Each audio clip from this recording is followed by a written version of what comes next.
Hi everyone, we're just going to start the tour of Oakle Clifford.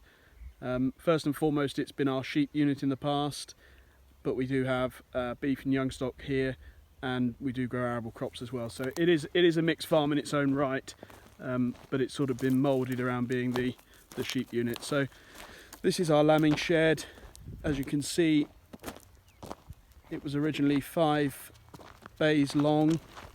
We then extended it with a further 2, basically so that we had enough space at lambing time when the shed's full at the beginning. We clad it this year just in time for lambing with the concrete panels, put sheeted gates on the ends and some personnel doors down the sides, and also put gale breakers up. It has been a really well ventilated shed, but when we get down to the other end, it's quite exposed and the wind was just howling through. So certainly with newborn lambs and lambs born overnight, it was just a bit too chilly. So we have the option of putting the gale breakers down part way or all the way. Generally we put them down if it's raining or if it's particularly windy. We had Storm Dennis and Storm Kira this year during lambing, but otherwise we'll leave them up. So it's nice to have the flexibility.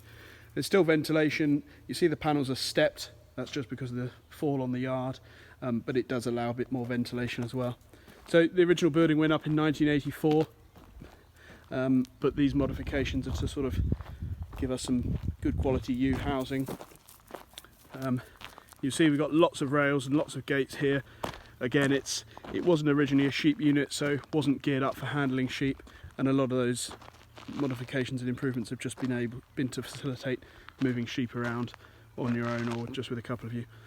Parked up here, we don't have a permanent handling system here for cattle, so through the small grants claim we got this mobile Ritchie handling system, which we've used once now, worked really well, so looking forward to using that a bit more. We've got a TB test this summer, and for worming and vaccinating and so on.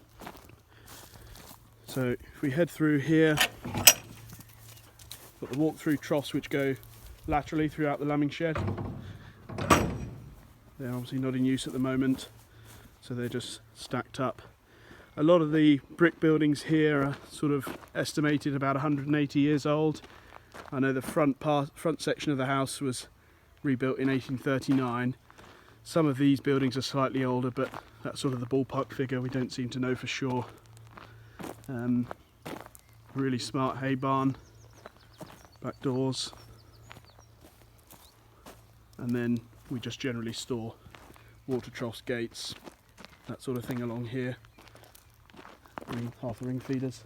As I mentioned, these are the personnel doors, so the walk-through troughs actually line up with these, and you open the end to either put the concentrate down or to put hay or haylage through them.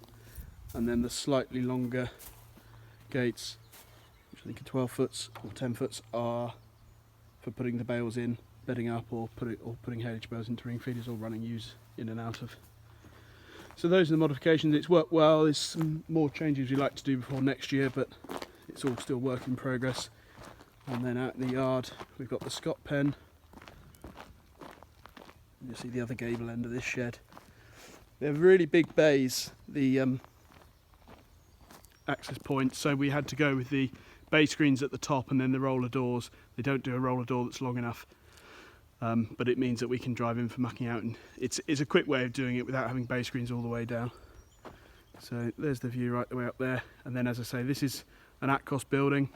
We call it the beef shed, but actually this year it had all the individual pens in. So you can see we inherited it. It was missing a sheeted door there. It meant it did get a bit colder and a bit wetter than it would have done, so for next year that'll be in place. Just need to get that painted, and the storm did claim one of the fibre cement panels, so that's been replaced as well. So this is the view from the bottom of the yard down towards the main road. Farm backs around there, and then we've got an orchard. There's only about 4 or 5 original trees left, so we're in the process of replanting those.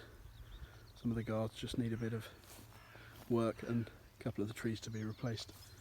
So yeah, pretty good day here. I think we'll just have a look inside the main courtyard.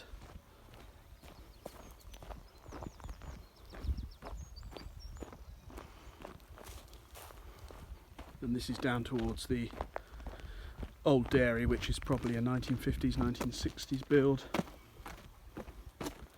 We tend to just use it for storage now, but they're all nice bits of history, so be reluctant to do anything too different with them. So this is just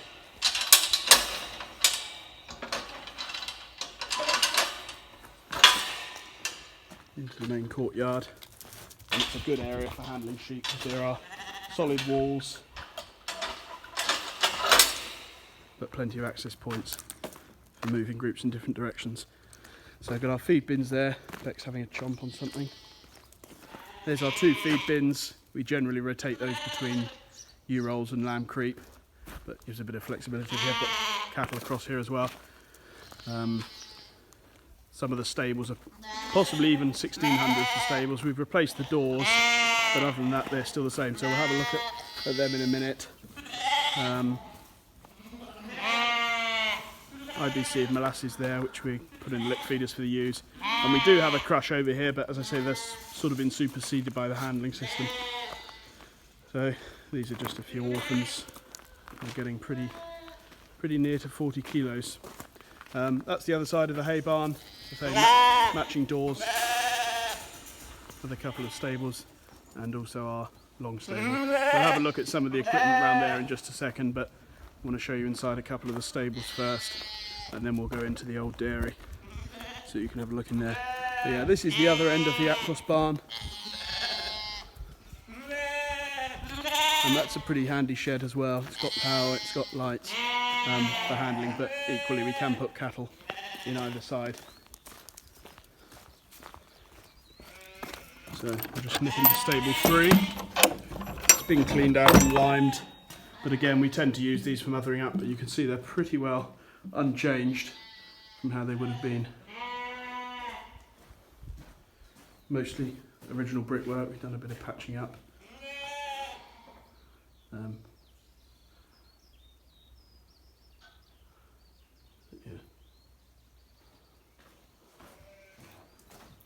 That gives you the idea with those.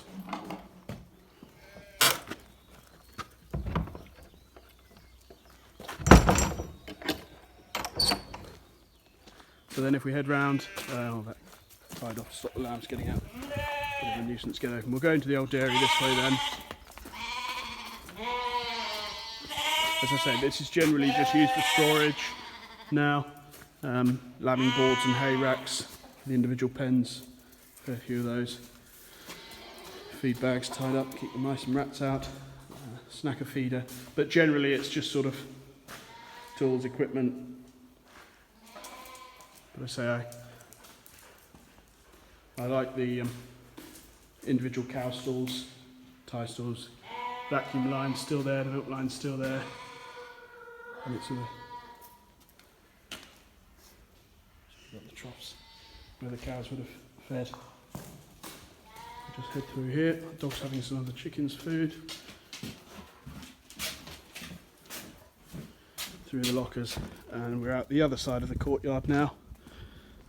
Got our pratley, a few bits of sheep handling equipment. So the Scott pen that we saw around the other side has been slightly superseded by the pratley, and then we've also got the Tipari racewell, which is a auto drafter, so for weighing and handling lambs and sorting lambs. There's another stable in here which we generally use for orphans under the heat lamp at lambing, and the long stable. So there's a lot of these nice brick buildings. There's a blacksmith's forge there, which again is just a bit of shelter for the ewes and lambs when they need it. Got a few folks in there. But Beck and I are just going down to move one group of Aberdeen Angus and some dry cows and check in calf heifers, so we'll probably pick things up when we get down there. We've got about a 20-minute walk to get down to them, and then resume filming.